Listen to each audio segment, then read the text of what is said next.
It's been all over the news, and I think you're actually the key to solving this case. The Jay Slater missing fiasco over in Spain.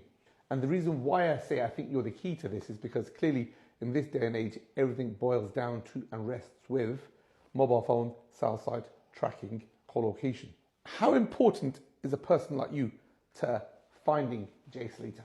First of all, I'll point out that I'm from the private sector, so I will not get involved in a case pertaining to that. If I asked you, I instructed you on a private basis.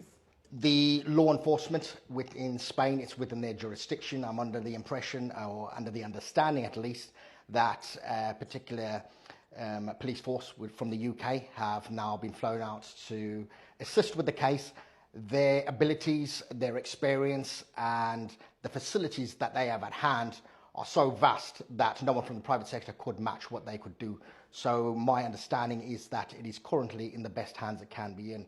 It is true that it's of paramount importance to obtain digital evidence, the devices themselves, and understand where the devices were traveling to and what was being said, transcripts that were being said, etc., on these devices prior and since the investigation started.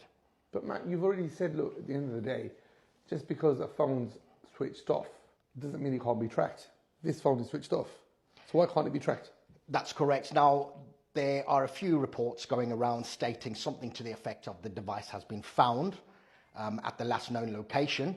Whether this is true or not, I don't know. I am not following the investigation myself. I have far too much going on in my own life to be bothered with that. However, I stuck my nose in a little bit initially just to test the water and see what was going on. But I'm not one to sit there day in, day out monitoring that specific investigation.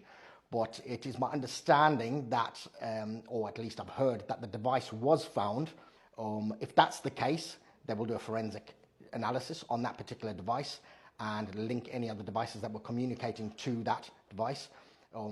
Obviously, the other people involved in this case, or suspects within this case, will have their devices monitored. I think it's a bit premature to talk too much on this case, as we don't want to jeopardize anything that the police are doing at the moment.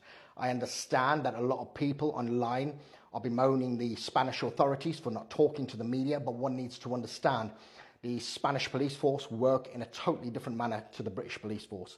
Here in the UK, we are aware and under the impression that the police will update us and hold news conferences on a regular basis, updating the public on what is going on.